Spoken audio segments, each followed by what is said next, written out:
I'm going to try this again. This is like our fourth attempt. But it's only been 17 minutes. We haven't lost a whole lot of time. We've still got 90 minutes. So I'm not worried about it. That's plenty of time. Not sure what happened here. I did unplug my TikTok connection. Somebody suggested that I was pushing a live link to a dead TikTok account. And I don't think that's the case. I think it's just gremlins. I believe in gremlins. All right, looks like we're back. Joined by Michael Cervantes, Michael Schwab. Exploring again, Linda Curtis, Smarty Pants, Ted Stryker, Kiddo Core, Mazel. And by the way, I terminated... Okay, yeah, we're on everything.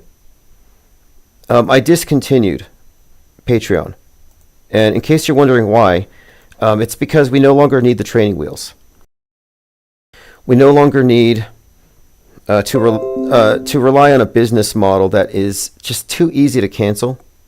And instead, I want to move on to something else in terms of funding this operation. And my intention originally was to lean heavily into the tabloid. So to make that happen, I'm restructuring everything. And so it's no longer going to be built around a subscription model.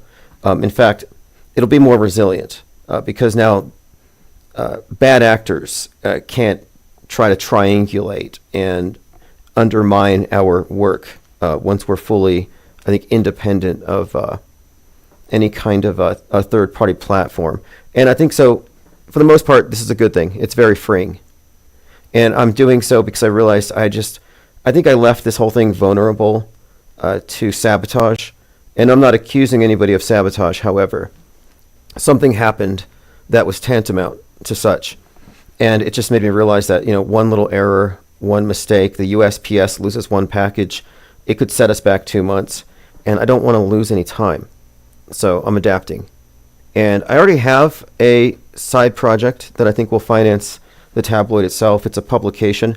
And I've started a small side business, which I am not going to advertise too much here, at least not yet, because I need to get some good reviews first. And then I'm also selling a ton of artwork on eBay as usual. So the future of the IPS is assured. If you want the archives, if you want the live stream notifications, if you want the Discord access, it's all free. Everything is now open source. Just go to infiniteplanesociety.com or ips.monster. Same difference, takes you to the same place, and that is the hub. And nothing is paywalled. Although there may be some instances, but these are separate things. For example, books, PDF previews, etc.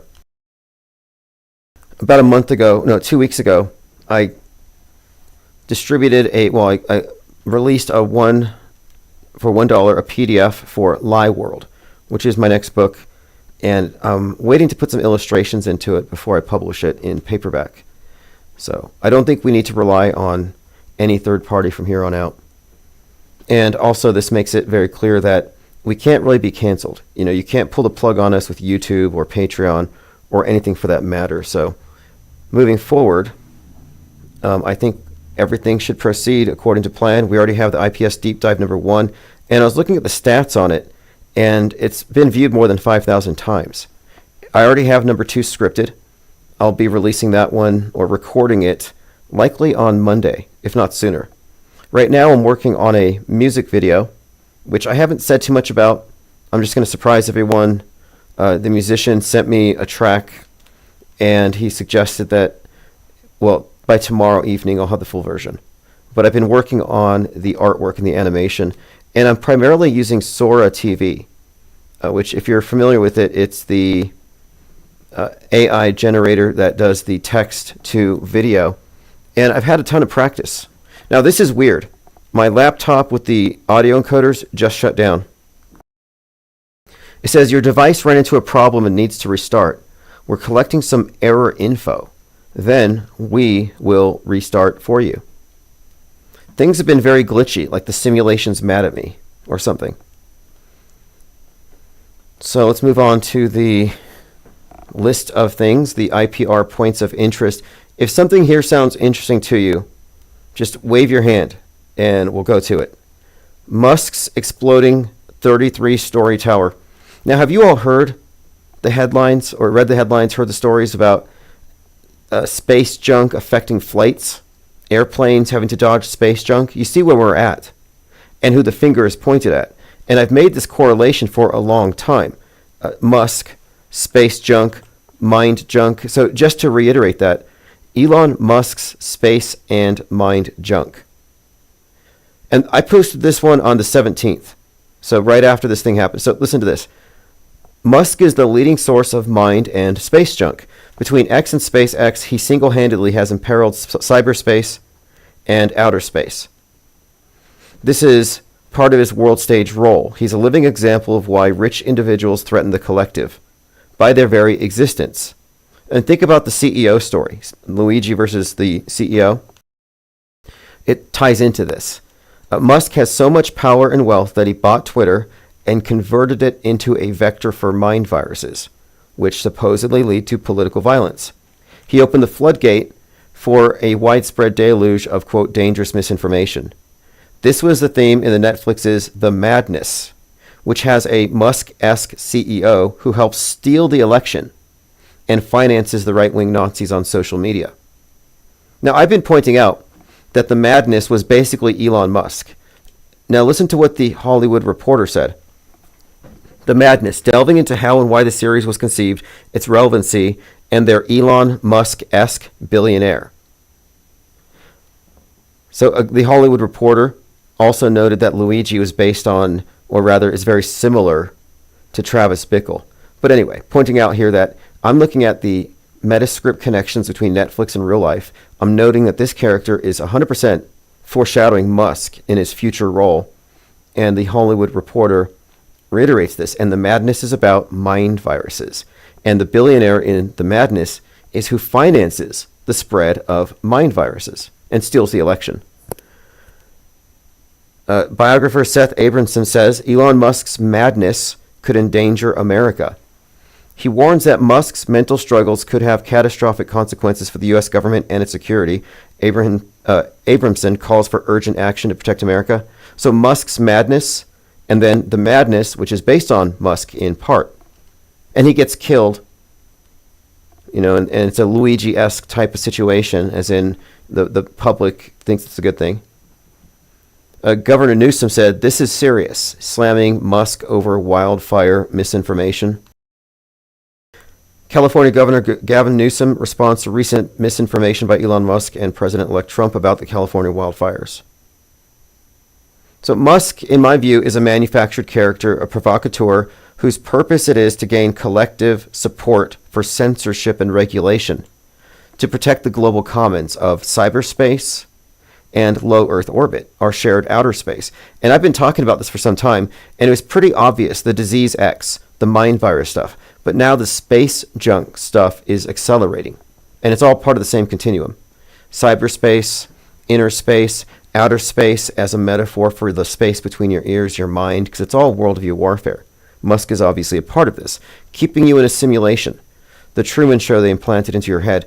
Falling space junk is the latest reason for flight delays. One airline said it gets little notice of where it came from, but expects rockets to fall, so flights are delayed. Futurism, SpaceX Starship explodes after launch, filling sky with epic streaks of fire. 33-story tower, 33-story rocket, 33 engines. This is from Travel Weekly Asia. Elon's falling rocket debris causes flight cancellations. Flights delayed after rocket debris fell from space all over the southern Indian Ocean. Now, this is all correlated. Again, mind space, inner space, cyberspace, low Earth orbit. These are the commons. So here's a thread with different videos. This is the ship 33 breaking up in re-entry. And I've noticed some kind of Christian doomsayer conspiracy theorists believe that this is all symbolic of the fallen angels, the 33% who rebelled, and that we're seeing the fallen angels arriving in time for the inauguration. I've seen that.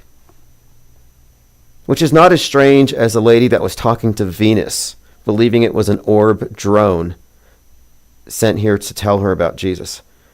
Okay, again, here's Musk, leading provider of mind and space junk. None of this is coincidental. So that's number one. Two, Jaren ducks out of globebusters over the South Pole. Wits it, spits it. Witsit Spits It is worse than Vapegate. Does anybody care about that? Let me know in the comments below. Roseanne Barr twerking and rapping. And I don't mean to get all JL about this, but when I saw this, I thought of some of the code that he often points out. So if you recall twerking. Okay, so when Trump was shot, Rosie O'Donnell said it looked fake. She came out and she said it looked hinky. The word hinky, which I had to look up. I didn't know what the word hinky was. But he pointed out that hinky sounds like Hinckley. And, of course, John Hinckley Jr. shot Reagan. John Hinckley Jr., Hinckley, Hinckley, the basis for Travis Bickle, the basis for Joker. So these connections are all there. But he also pointed out that the name, Rosie O'Donnell, would be Rose, as in Rose from the Dead, and Donald Trump. So it's all kind of coded into this little story here. And so I'm watching this rap video where Tom McDonald and Roseanne are, just twerking and rapping. I think the song's called Daddy's Home. And Roseanne sounds, I'm not knocking it. It's better than Ben Shapiro. She's actually kind of being funny. But I thought about this and I'm thinking, well, Roseanne, you got the Rose, and then Tom McDonald. Tom is Thomas, the twin. It means twin. So you got the twin, you got Donald, and Rose. And in the video, she calls out Eminem. It's like a call out to Eminem. So again, Eminem also is connected in the bigger picture of predictive programming, the one eye stuff, the head wound stuff. It's all kind of encoded into this. So let's go ahead and just play this short clip. And this is Roseanne and Tom.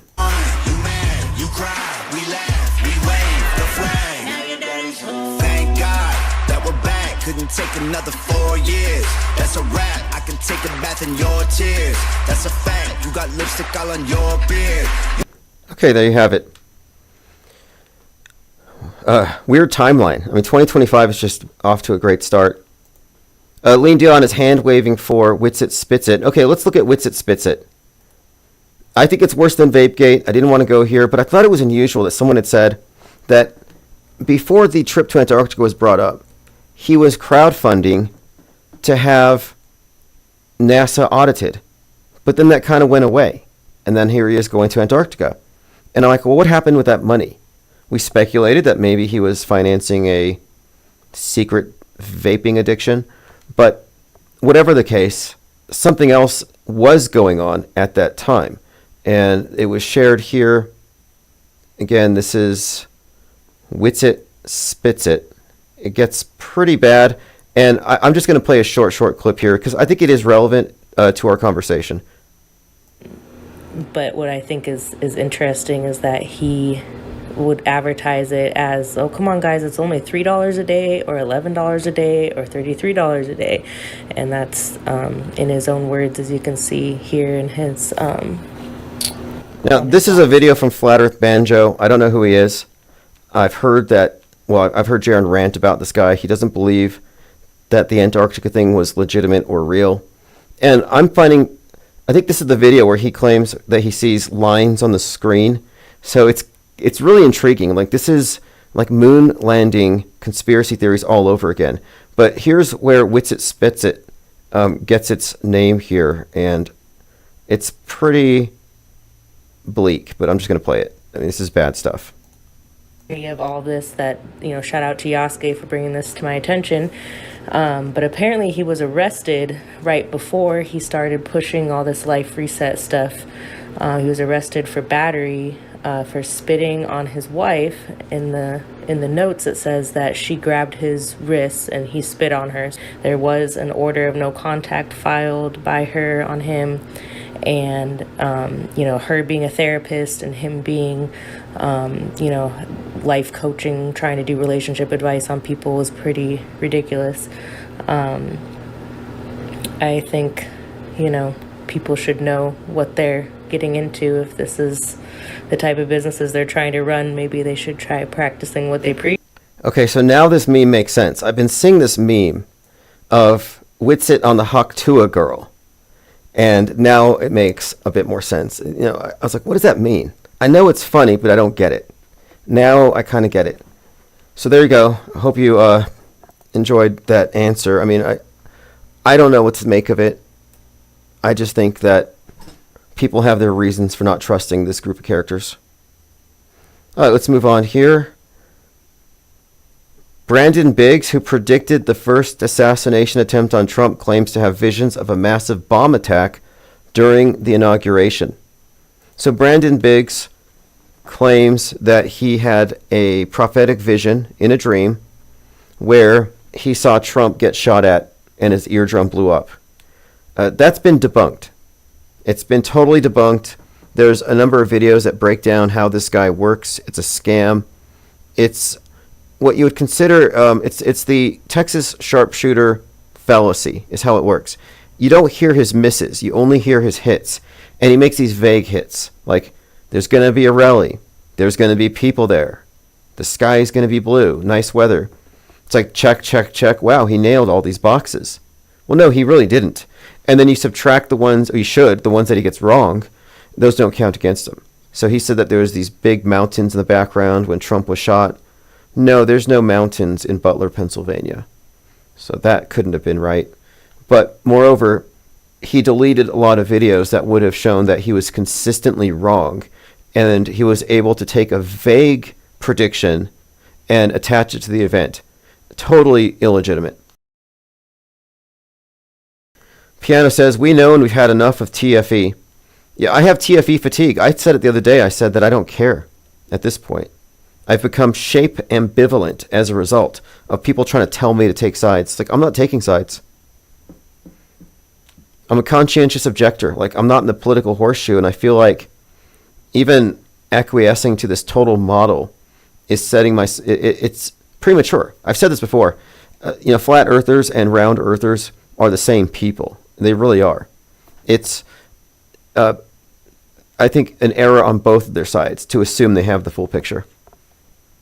Mango says, my TikTok app says we don't have it. I never grew reliant on TikTok. Never cared about it. Never gave it the time of day. I uploaded one South Pole cartoon and they pulled my account, so I said, I'm done. Isabella Ann says, the revolution will be over TikTok after 3 days of no dopamine. Yeah, imagine if X went down. Where are people going to go for their doom scrolling? And I call this thing the PSYOP entertainment complex.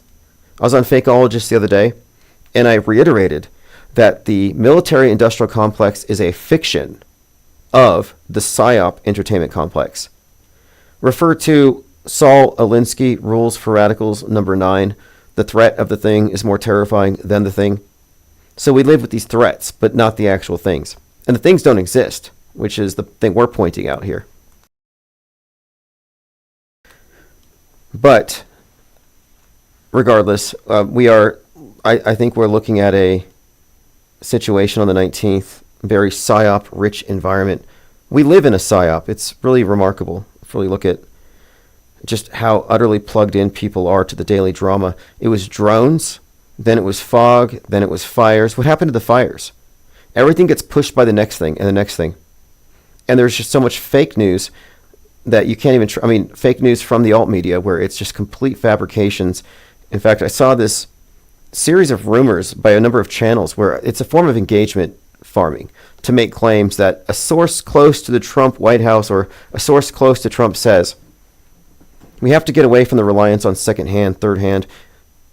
Stop treating the screen like a window and recognize it for the filter. Let's see, Zombie Trump, Daily Star. So this is from, and they refer to him as undead and as a hologram. Very strange cover art here. Like The Walking Dead. This is the Star. It says,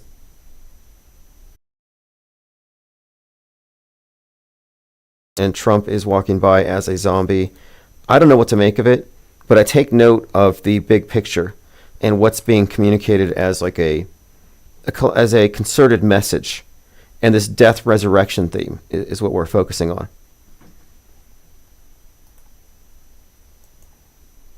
Now this is bizarre too. Trump lands in D.C. and is immediately introduced by Elvis. This is the greatest timeline ever. This is posted by Benny Johnson, who gets paid $100,000 a week by Putin. So here's Trump walking up to an Elvis impersonator. What's so strange about this to me is that Megalopolis, which is about Trump, Megalon, Mogalon, make Rome great again. It's pretty blatant. It's about Trump. And the Caesar character is Trump. But in the movie, they're celebrating Saturnalia, which is right before the new year. And Elvis is performing wrapped in an American flag. Now, if you look on the screen here, there's an American flag right next to Elvis. And he's singing the song America the Beautiful, which was sung during Trump's inauguration by this Mormon choir group. We're talking about his first term. So this is right out of Megalopolis, is what I'm saying. Just a heads up, because Megalopolis is about the fall of Rome. So is Gladiator 2, which just came out. These are highly relevant. Yep, wife just checked, it's down. Okay, TikTok is down. Yeah, what are they going to do? Yeah, that's an Elvis impersonator. And notice too, okay, you see the Elvis thing in the back? I mean, the words, this is from the comeback. After Trump was fake shot, after the Butler, Pennsylvania event, Trump goes to the RNC. And the first time he steps out, the first time we've seen him since he was shot, he's in front of a screen, and they call it this great comeback. And here is the screen. Let me pull this up here. And this is 100% based on Elvis's comeback special. So again, this is Trump after he was shot, so the comeback reference. And now let's go back and look at the Elvis Trump. See, comeback special. Same font. So this Trump Elvis stuff isn't going away. In fact, it's getting worse. It is. It's unignorable at this point. So you might as well catch up. I'm not saying Trump is Elvis, but there's some Trump Elvis overlap. Jurassic Liars points it out all the time. And his explanation is intriguing. And I suggest you take a listen to it. I'm not going to explain it. It's not that I disagree, but that it requires a great deal of explanation. Okay, let's see what we have here. Someone had made a comment about the ISS where Don Petit was making these cameras float around. And she's like, where are the wires? And that's kind of a straw man. We're not saying that there are wires responsible for everything. I jokingly say that those LARPers, those cosplayers, are dangling from bungee cords because it sounds funny. But they're not dangling from bungee cords. It's some kind of seesaw and counterweight system. Requires no wires, no CGI. Look at Christopher Nolan's Inception and the behind the scenes, how they did the zero-G room. That's exactly how they would do it. It doesn't require wires. But anyway, someone said to me, because I said, there's other ways than wires. She said, maybe he's just in a weightless environment on the ISS. Which conspiracy are you choosing? Pick one in this whole thread. Augmented reality, green screen dude, CGI. Which one are you going with? And my answer is the ISS is kept aloft by special effects, not boosters. People think that it's kept up there by the resupply modules, these rockets that come up there and they kind of give it a boost along with their supplies. And along with the residual atmosphere, they stay up. They stay up because of boosters. And I'm saying no. It's always been special effects. And there's this error people make when they can't explain how it works, so they assume it's magic. You're at a magic show. I don't know how this trick worked, therefore it's magic. No, it's a trick. You don't know how he did it. Everything on the ISS is a trick. We've exposed enough of it as trickery. It's not suddenly going to become real. That would be a major continuity flaw. It couldn't happen. It's not going to suddenly be in space tomorrow. The special effects are stuck in 2015. They're garbage. We know this. So my point being, you don't have to be able to explain every single trick. I didn't know how they did the zero-G. I thought wires, sometimes there are wires. There are clear evidences of this, but they've been using different methods, and one of the methods I think is best explained by the special effects as demonstrated in Inception. And by the way, speaking of the Nolans, Christopher Nolan, Jonathan Nolan, you've got Oppenheimer and Fallout. Fallout Season 2, well, Season 1 ends with this devastated nuke-like scene with the Space Needle, Vegas, but the next season was going to start filming, and they had to stop because of the fires in California. Deprogrammed Truther finally made it off the dead stream. Okay, I'm glad you got here. JL said, Elvis is the Antichrist. Donald J. Trump gets a head wound August 4th, 2025, is possessed by Elvis, becoming the Antichrist. I like that. Well, what about tomorrow? Tomorrow, 119, very significant day. Donnie Darko came out this day. 119 and 911 are part of the same body or same set of symbols in code. And it's very intriguing when you look into it, but Donnie Darko, in a subtext, metascript, predictive programming kind of way, represents Donald Trump. So there's a lot you can extrapolate from that, as we often do here. So we'll get back to that. But again, 119 is the date the movie ISS came out. I watched it in the theater last year to see how they would fake the hair. They knew I was watching, so they didn't have any loose hairs. It was all ponytails. Let's get to this one. This is Mel Gibson. So as you all know, Mel Gibson is a huge QAnon influencer. They think he's a white hat. And he was in the movie Conspiracy Theory. He was once pulled over by the cops, and he muttered something. He started ranting about Israel, or some kind of anti-Semitic stuff got attached to him. So he's always been a part of this conspiracy theory realm as far as like actors go. And a lot of noners, the QAnoners, the ones who are still hitting the QAnon sense pipes, they think that he's one of them. Like he's a white hat and Sylvester Stallone. And they're giving us hints. So it's interesting here because both of these individuals, Stallone and Gibson, are part of Trump's team of ambassadors to Hollywood. Mel Gibson was talking to Russell Brand when his house burned, and he talked about his house burning. So he's part of that as well. This is all coming to a point here. He can't be a rogue, an insider, a whistleblower who's against Hollywood, and most of that's based on manufactured memes where they attribute statements to Mel Gibson he did not make about blood drinking vampires in Hollywood. I mean, but I just want to show that he's been part of the predictive programming business for the longest time. So this is the 2000 film, The Patriot, a year before 9/11. He is working on a rocking chair, and listen to what he says, and then watch what happens, and then we'll go over it.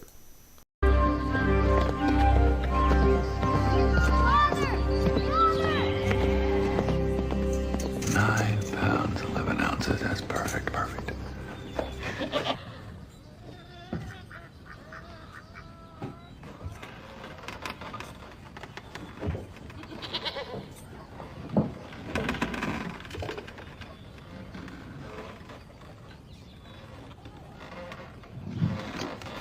Now, if you're just listening, he's sitting on a rocking chair. The children are looking. And I think this is all symbolic, but you're looking at the chair, the two hind legs.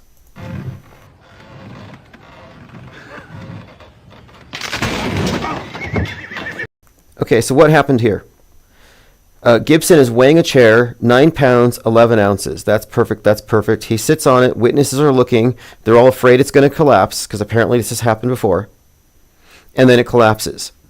After this scene, and this is The Patriot, the invasion happens and the whole place is burned down. And then reluctantly he has to go back and fight again.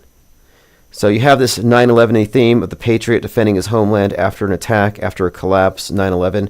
It's all in there. So I'm just pointing it out that this too would suggest that Mel Gibson is not some random whistleblower white hat, but that he's part of the big program. I got an interesting comment from Isabel Ann. New De Niro movie, March 21st, The Alto Knights. He gets a head wound and survived. He plays two characters, twin characters. Now, he's also in Ground Zero, where he plays a former president, and then it happens in the midst of some major cyber attack. So De Niro playing a former president, De Niro playing the senator that gets shot during the xenophobic rant, De Niro playing the shooter of the president in that Scorsese film Taxi Driver, the basis for the Joker, where he gets shot. So De Niro's very much representative of Donald Trump. So the head wound thing, highly significant. It all goes back to Travis Bickle, and when he puts the hand to his head at the very end, that iconic scene, which was referenced by Lady Gaga's character in Joker 2, which is interesting because that reference would only refer to Taxi Driver. Jennifer Reeves, Mel Gibson was on Joe Rogan. Yeah, he was on Joe Rogan, and then another point, they have him talking to Russell Brand about it. But anyway, these celebrities get in front of these big psyops. You know, Steven Gutenberg fighting the giant lava-spewing tarantulas, moving cars, except for the electric cars.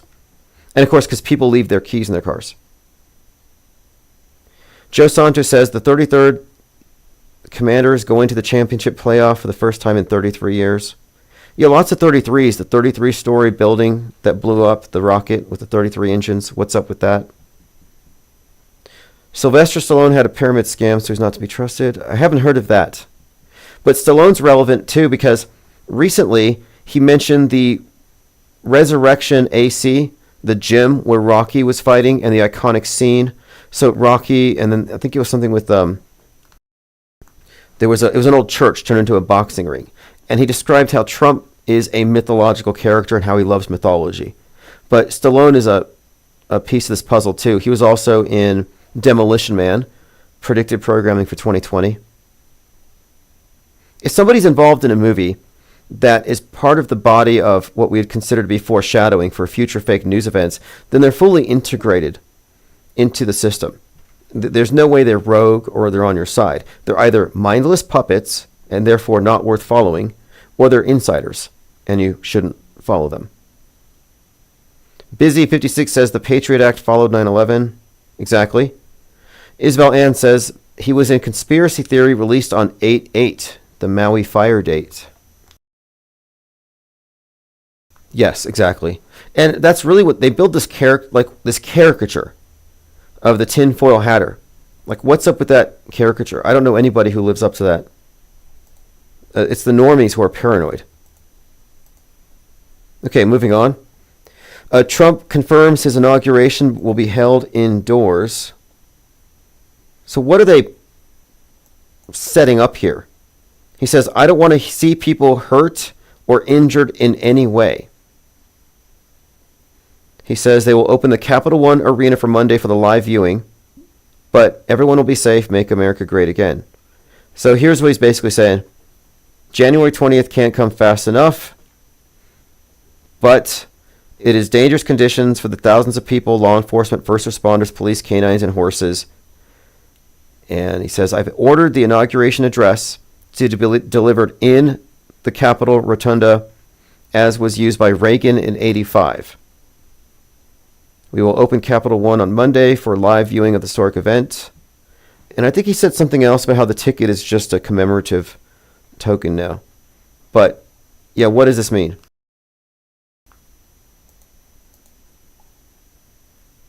Now, I found something else, too. This is aerial radiation testing will be conducted over D.C. Marjorie Taylor Greene, who's very trustworthy, has been talking. Next week, we can expect to see has been talking about this as well, and this just hyping up drone fear. And it's a question as to whether or not she believes what she says. I personally don't think so. I don't even know if she comprehends what she says. I think Marjorie Taylor Greene, for all intents and purposes, is reading a teleprompter. None of these people write their own books. But anyway, aerial radiation testing will be conducted over D.C. ahead of presidential inauguration. Next week, we can expect to see a helicopter flying low over downtown D.C. as part of presidential inauguration security. The Department of Energy will measure naturally occurring background radiation to update their maps of the area. Now, authorities would use that data as a baseline in case of a radiological incident. Okay, just in case there's a radiological incident. Just in case, nothing to worry about. And this was a month ago. So this was just around the time the drone hype was going in, but it wasn't, I don't know. I mean, in New Jersey, they said that there was something that they were looking for. People were claiming radiation sickness from drones. Now, we had a lot of conversation with fakeologists about 9/11 and simulations, and when you're trying to talk about something on the scale of that and calling it fake, it's very helpful to cite a couple of facts here. For example, Erie, there's that word, Erie NRO simulation on 9/11. Did you know on 9/11/2001, the National Reconnaissance Office held a simulation of a plane hitting two buildings at their headquarters? So these are the documents that were released. So you're looking at this scripted story. This is from the Black Vault, the original docs. Next we have here. Now this is an interesting one because in this case, a simulation becomes real. Amidst crisis simulation, we were suddenly under a, quote, no kidding attack. September 11th, as Americans watched horror rain upon New York and Washington, a military outpost in New York, in the Northeast Air Defense Sector operators were doing war games, basically. Vigilant Guardian, an exercise that posed an imaginary crisis to the North American air defense outposts nationwide. It would run all week. So they had these NORAD drills, and then it became real. That's the whole thing here. It says, at 8:40, Deskins noticed that the senior technician waved his hand, and they said that a plane had been hijacked. And she said she thought it was part of the exercise, and they all did it first. American Airlines Flight 11 headed towards LA. It veered off course. But it goes on to say how all of a sudden the drill became real. Now, I'm pointing this out because there are so many of these that it explains the closed movie sets. Like, how do you close a movie set? How do you keep people who aren't involved there? Well, you have to have something previously scheduled, something staged there. And then this is an interesting point, too. It talks about the numbers of people involved. Operation Tripod had hired 1,000 police academy cadets and fire department trainees to play the role of terrified civilians afflicted with medical conditions, allergies, and panic attacks. And guess who was there in attendance, or who was supposed to be there? Mayor Rudolph Giuliani, fire commissioners, police commissioners, FBI, and FEMA. That was Operation Tripod bioterror exercise. See the NRO stuff, Vigilant Guardian, Global Guardian, 1,000 people with Operation Tripod. It says, when the attacks began, Operation Tripod was canceled. And one point I brought up in this fakeologist conversation was that if it were a real terror attack, a bunch of actors, a bunch of crisis actors could have been killed. Like, think of the irony of this. They're doing a drill for something, and then it really happens. And all the people faking like they're victims really die. It would be like doing a mass casualty shooting drill, and it really gets shot up. Like, this doesn't happen in reality.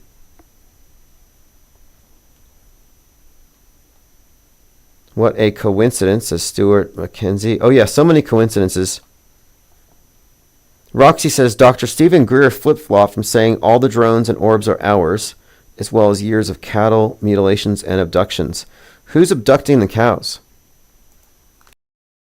You know, I talked to somebody who worked for animal control about this thing because a friend's cat had been eaten by a coyote. And when I saw it, it was kind of strange because if the coyote doesn't bother with like the meat, it just wants the warm, pre-digested food. So it just basically eats the stomach and intestines out. And I mean, these things can jump like over 6-foot fences. You can't let your cats out if there are coyotes around. But anyway, I talked to the animal control about this, and I said, might this explain cattle mutilations, where cows are found where their soft inner organs are missing, like some aliens took them for experiments, which is what people generally believe. But no, he said that's exactly what they would do. That cattle mutilations are likely coyotes and not aliens.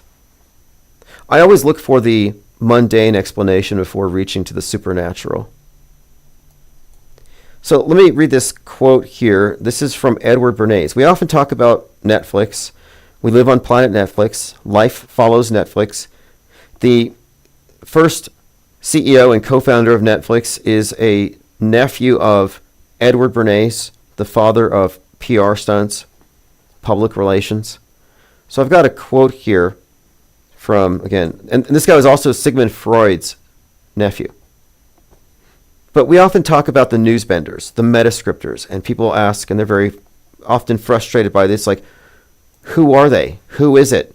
Who did 9/11? If it wasn't them, if it wasn't Bush, who did it? Well, the PSYOP entertainment but it's not a new premise. This is what Edward Bernays said.